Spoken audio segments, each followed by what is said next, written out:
রব্বি হাবলি উম্মতি, হায় আল্লাহ আমার উম্মতের কি অবস্থা হবে, আমার উম্মতের কি অবস্থা হবে। আল্লাহ রসুল সেজদার বাবা, এই কঠিন হাসরের ময়দানে আমার একটা নেকির দরকার গো বাবা, আমাকে যদি একটা নেকি দাও আমি জান্নাতের মধ্যে যেতে পারবো। বাবা বলবে সোকান দূর হয়ে যাও, আমি তোমাকে চিনি না। আমার প্রিয় ভাইরা বাবারা, এইরকম করে বান্দা বান্দি স্ত্রীর কাছে যাবে, ছেলের কাছে যাবে, বন্ধু বান্ধব সবার কাছে যাবে, কেউ কাউকে পরিচয় দেবে না। হাসরের ময়দানে কেউ কাউকে চিনবে না, সবাই ইয়া নফসি বলে কান্না শুরু করে দিবে। আমার ভাইয়েরা বাবারা, হাসরের ময়দানে সমস্ত নবী রাসূল পর্যন্ত উম্মতের কথা ভুলে যাবে, সবাই ইয়া নফসি করে কান্না করবে। ও ভাই বলবে শোকান দূর হয়ে যাও, আমি তোমাকে চিনি না। এরপরে বান্দা দৌড় মারে যাবে উম্মি, মার কাছে যায়, বলবে মা দুনিয়াতে আমার জন্য কত না কষ্ট করেছো রে মা, নিজে না খাইয়া মাগো তুমি আমাকে খাওয়াইছো। এ হাসরের ময়দানে কঠিন মুসিবতের ময়দানে মা আমার একটা নেকির দরকার গো মা, একটা নেকি যদি দাও তাহলে আমি জান্নাতে যেতে পারবো। মা বলবে শোকান দূর হয়ে যাও, আমি তোমাকে চিনি না। এরপরে বান্দা দৌড় মারে যাবে ও আবি, বাবার কাছে যায়, বলবে বাবা দুনিয়াতে আমার জন্য কত না কষ্ট করেছো বাবা, বাবা গো তুমি নিজে না খাইয়া আমার ভাইয়েরা বাবারা, আল্লাহ পাক রব্বুল আলামিন ফরমান ইয়াউমা ইয়াফিরুল মারউ মিন আখিহি ওয়া উম্মিহি ওয়া আবিহি ওয়া সাহিবাতিহি ওয়া বানিহি। হাসরের ময়দানে কেউ কাউকে পরিচয় দিবে না, কেউ কাউকে পরিচয় দিবে না। আল্লাহ পাক রব্বুল আলামিন আগে বলেছেন ইয়াউমা ইয়াফিরুল মারউ মিন আখিহি, সর্বপ্রথম বান্দা ভাইয়ের কাছে যায়, বলবে ভাই দুনিয়াতে আমি তোমাকে কত না সহযোগিতা করেছি ভাই, এই হাসরের ময়দানে আমার একটা নেকির দরকার, ভাই গো একটা নেকি যদি আমাকে দাও আমি জান্নাতে। আমার কোরআন সম্মান করেছে আমার কোরআনকে, এই জন্য আমি আল্লাহ তাআলা হাসরের ময়দানে আমি তাদের সম্মানার্থে, সন্তানের সম্মানার্থে নূরের তাজ পরিয়ে দিয়েছি। আমার প্রিয় ভাইয়েরা বাবারা, হাসরের ময়দানে আল্লাহ পাক রব্বুল আলামিন এই সম্মান দান করবেন। এই যে মাদ্রাসা দেখতেছেন সব কিছু ধ্বংস হয়ে যাবে, সব কিছু শেষ হয়ে যাবে, মাদ্রাসার মসজিদ কখনো ধ্বংস হবে না। এই মাদ্রাসা কিয়ামত পর্যন্ত টিকে থাকবে, মসজিদও কিয়ামত পর্যন্ত টিকে থাকবে। এই মাদ্রাসা মসজিদে যারা দান করবে, এই মাদ্রাসা মসজিদে যারা টাকা পয়সা দিয়ে শ্রম দিয়ে যারা সহযোগিতা করতে পারবে, এই মাদ্রাসা হাসরের ময়দানে তাদেরকে নিয়ে জান্নাতে চলে যাবে। রব্বুল আলামিন হাসরের ময়দানে নূরের তাজ মুকুট পরিয়ে দিবে।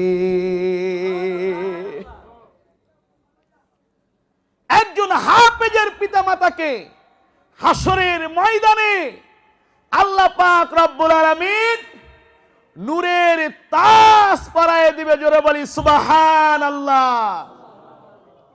অন্য অন্য মানুষরা ঈর্ষা করবে, হায় আল্লাহ এদের মাথায় এত সুন্দর নূরের তাজ কেন পরিয়ে দেওয়া হয়েছে, কিসের জন্য?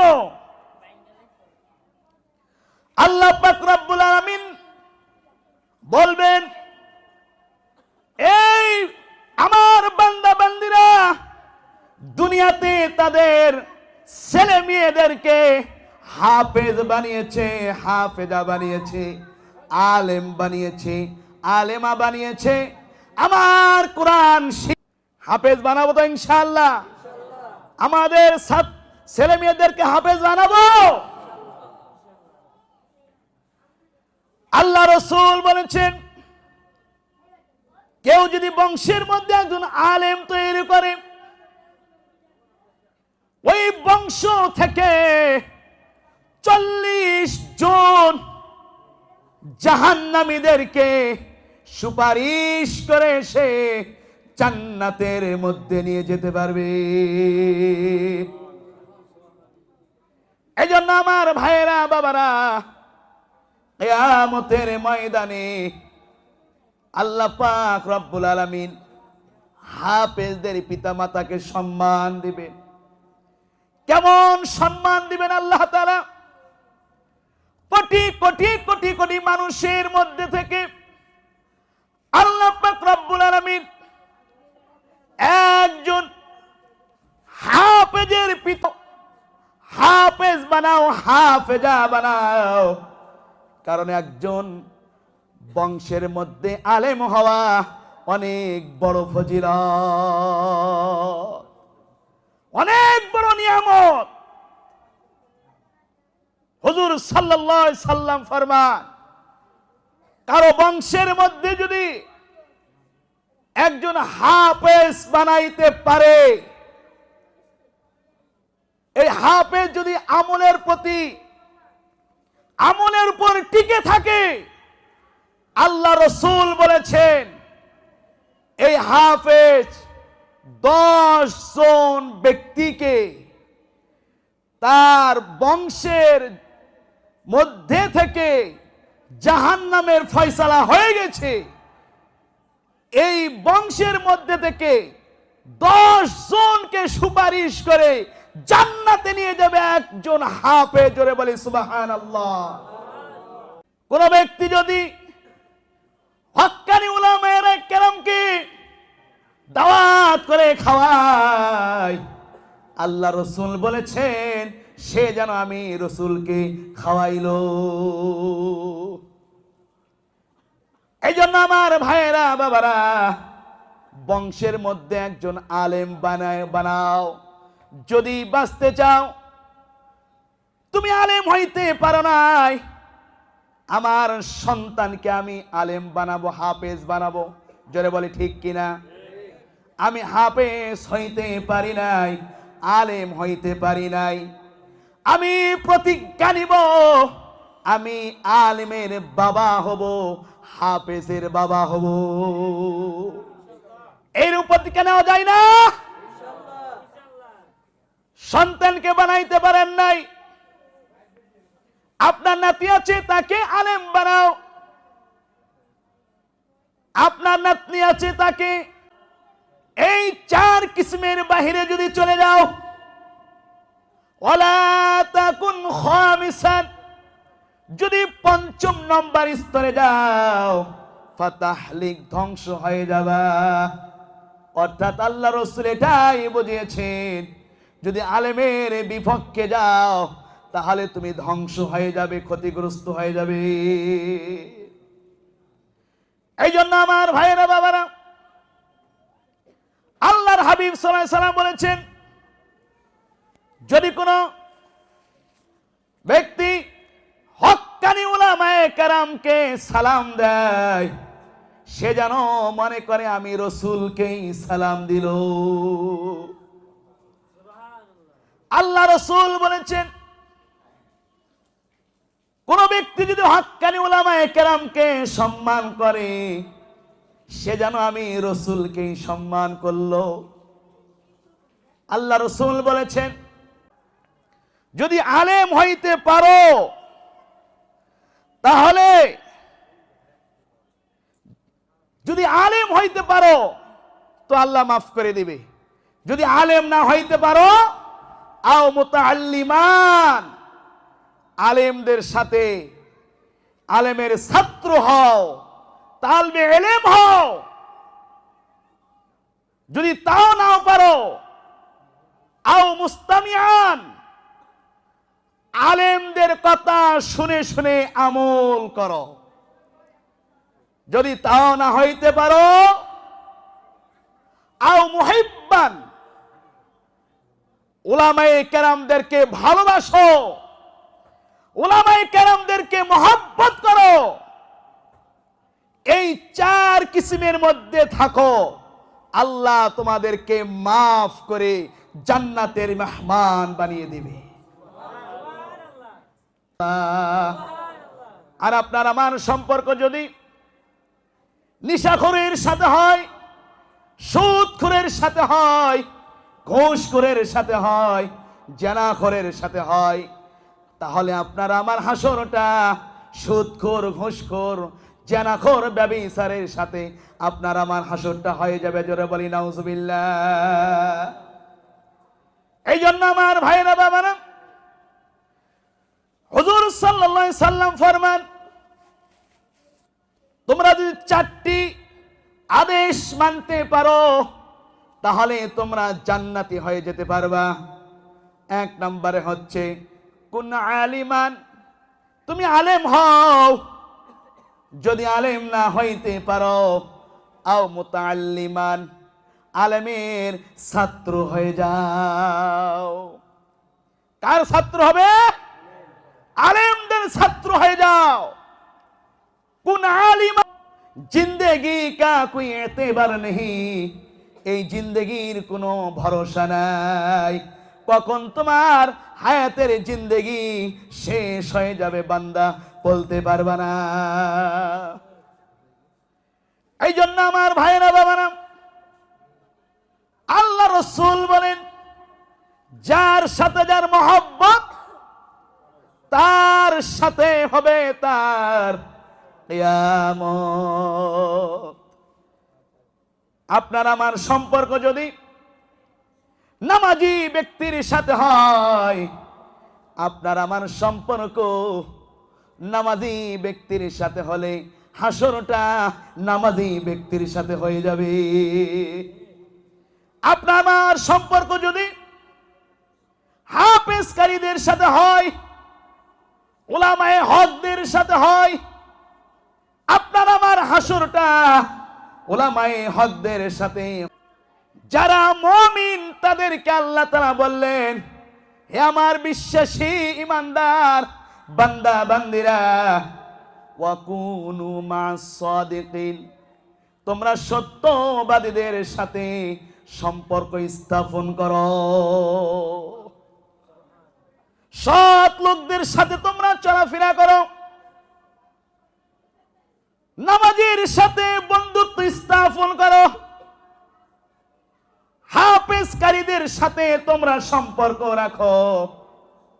হাফেজকারীদেরকে তোমরা ভালোবাসো। কবি বলতেছেন, নেক আদমি সে দুস্তি করো, জিন্দেগি ক্যা কোই এতেবার নেহি। কবি বলতেছেন, নেক মানুষের সাথে দোস্তত্ব বানাও, নেক মানুষের সাথে তোমরা বললেন, যাও তোমাকে এটাও দিয়ে দিলা। কিয়ামত পর্যন্ত আমার যেন কোনো রিজিকের অভাব না হয়।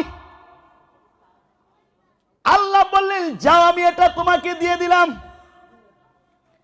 এখন শয়তান কসম করে বললেন, আল্লাহ আপনার ইজ্জতের কসম, আপনার বড়ত্বর কসম, আল্লাহ আপনার সম্মানের কসম, আমাকে আদমের জন্য আমাকে জান্নাত থেকে বাহির করে দিলেন। আল্লাহ গো, আমি আপনার নামের কসম খেয়ে বললাম, এ আদম সন্তানকে আমি জাহান্নামে না নিয়ে ছাড়ব না। আল্লাহ পাক রব্বুল আলামিন বললেন, হে শয়তান, আমিও ওয়াদা করলাম তুই আমার বান্দা বান্দিকে নানান রকমের ধোঁকা দিয়া গুনার কাজ করাবি। আমার বান্দা বান্দি যদি পাহাড় পরিমাণ গুনাহ করে, আর আমি আল্লাহর কাছে যদি দুখানা চোখের পানি ছেড়ে দেয়, আমি আল্লাহ তাআলা আমার বান্দা বান্দির জীবনের সমস্ত গুনাহ মাফ করে দিয়ে দিব। আল্লাহু আকবার।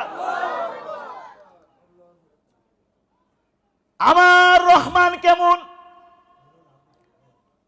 এই জন্য আমার ভাইরা বাবারা, লা তাকনাতু মির রাহমাতিল্লাহ, আল্লাহ পাকের রহমত থেকে নৈরাশ হওয়া যাবে না। আল্লাহ রহমত থেকে নৈরাশ হওয়া যাবে না। বান্দা, তুমি অনেক গুনাহ করে ফেলেছো, পাহাড় পরিমাণ গুনাহ করে ফেলেছো, হাজারটা খুন করেছো। এ বান্দা, শুনে রাখো, আমার রহমতের চাইতে তোমার গুনাহ বেশি হবে না। এ বান্দা, নৈরাশ হয়ে যেও না। এখন আমার তওবার দরজা খোলা আছে, ফিরে এসো, ইসলামের ছায়া তলে এসো। আমি আল্লাহর হুকুম পরিপূর্ণভাবে তোমরা পুরা করো। আমি আল্লাহর কাছে ধরা দাও, চোখের পানি ছেড়ে দাও, খাস দিলে তওবা করো।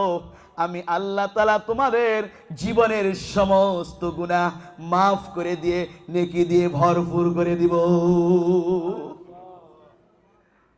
আমার প্রিয় ভাইয়েরা বাবারা, আমাদেরকে সঙ্গী ভালো করতে হবে। কার সাথে ঘুরতে হবে? যাব। আল্লাহ পাক রব্বুল আলামিন বললেন, শয়তান তুমি কি বলবে, কি চাইবে, আমি তাই তোমাকে এই মুহূর্তে দান করে দিব। শয়তান বলে, শয়তানের রাস্তা বেছে নিও না,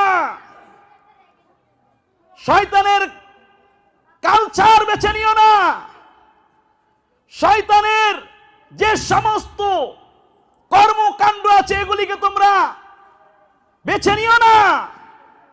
তাহলে কি হবে? ক্ষতিগ্রস্ত। আল্লাহ তাআলা আমাদেরকে আসার মতন তৌফিক দান করলেন, এজন্য আমরা খুশি না বেজার? জোরে বলে, খুশি না বেজার? এই এলাকার মধ্যে যত মানুষ আছে সবাই যদি আসতো, এই মাঠ জায়গা হতো না। জোরে বলি ঠিক কিনা? আজ এখানে কোরআনের মাহফিল না হয়ে যদি কোন যাত্রা বিচিত্রার প্যান্ডেল মঞ্চ তৈরি করা হতো, নানা নানি দাদা দাদি বুড়া বুড়ি জওয়ান বুড়া সবাই আগে থেকেই জায়গা দখল করে নিত। জোরে বলে ঠিক কিনা? কোরআনের মাহফিল আমাদের ভালো লাগে না, কারণ শয়তান চায় যারা কোরআনের মাহফিলে আসবে তারাই জান্নাতি হয়ে যাবে। সুবহানাল্লাহ। শয়তান কি চাবে কখনো যে আদম সন্তান জান্নাতি হয়ে যাক? শয়তান কখনো চাবে না। আমার ভাইরা বাবারা, বর্তমান যে পরিস্থিতি, বর্তমান যে প্রেক্ষাপট অবস্থা, কোন মুসলমান সুস্থ থাকতে পারে না। জোরে বলে ঠিক কিনা? যার ভিতরে বিন্দু মাত্র আল্লাহর ভয় আছে, যার ভিতরে বিন্দু মাত্র রাসূলের মহব্বত আছে, সে মুসলমান কখনো বর্তমান অবস্থায় সুস্থ থাকতে পারে না। জোরে বলে ঠিক কিনা? আমাদের বাংলাদেশের যে পরিস্থিতি শুরু হয়ে গেছে, মুসলমান আর কত মার খাবেন, আর কত নির্যাতন সহ্য করবেন, আর কত লাঞ্ছনা হবেন মুসলমান, আর কত অপমান সহ্য করবেন? এখনো কি বাড়িতে বসে থাকার সময় আছে? জোরে বলে আছে? বাড়িতে বসে থাকার সময় নেই। কবে জাগ্রত হবেন? ঈমান কবে তাজা করবেন? রামপন্থী বামপন্থী মুসলমানদের অস্তিত্ব শেষ করে দিচ্ছে। কবে জাগ্রত হবেন মুসলিম? কবে? জোরে বলে ঠিক কিনা? আমাদেরকে সতর্ক হতে হবে, সতর্ক অবলম্বন করতে হবে। শয়তানের দলেরা যেন আমাদেরকে আক্রমণ না করতে পারে, কারণ ফাঁদে ফাঁদে, মোড়ে মোড়ে, রাস্তায় রাস্তায় শয়তান জাল পেতে আছে। জোরে বলে ঠিক কিনা? মুসলমানদেরকে ঈমান নষ্ট করার জন্য শয়তানের দলেরা বিভিন্ন রকমের পাইতারা চালাচ্ছে। আজ এখানে ইসলাম মাহফিল, আমি বেশি কিছু বলতে চাই না, তারপরেও শরীর ঠিক থাকে না। ইসলাম মাহফিল এখানে, তারপরে কিছু বলতে হচ্ছে। মুসলমানদের করুণ দৃশ্য দেখে আর মুসলমান কবে জাগ্রত হবে? চলেন আমরা সরাসরি আমরা মূল আলোচনায় চলে যাব। সবাই বলি আউযু বিল্লাহি মিনাশ শাইতানির রাজীম। বিসমিল্লাহির রাহমানির মালিকের দরবারে আমরা দিল থেকে কালিমাতুশ শুকর আদায় করি। সবাই জোরে সোরে বলি আলহামদুলিল্লাহ। রব্বানা লাকাল হামদ হামদান কাসীরান তাইয়িবান মুবারাকান ফীহি ইয়া রাব্বি লাকাল হামদু কামা ইয়ানবাগি লিজালালি ওয়াজহিক ওয়া আযীমি সুলতানিক। রাব্বিকা রাব্বিল ইজ্জাতি আম্মা ইয়াসিফুন ওয়া সালামুন আলাল মুরসালিন ওয়ালহামদুলিল্লাহি রাব্বিল আলামিন। আমিন আমিন আমিন বিরহমাতিকা ইয়া আরহামার রাহিমিন। আসসালামু আলাইকুম ওয়া রাহমাতুল্লাহি ওয়া বারাকাতুহু।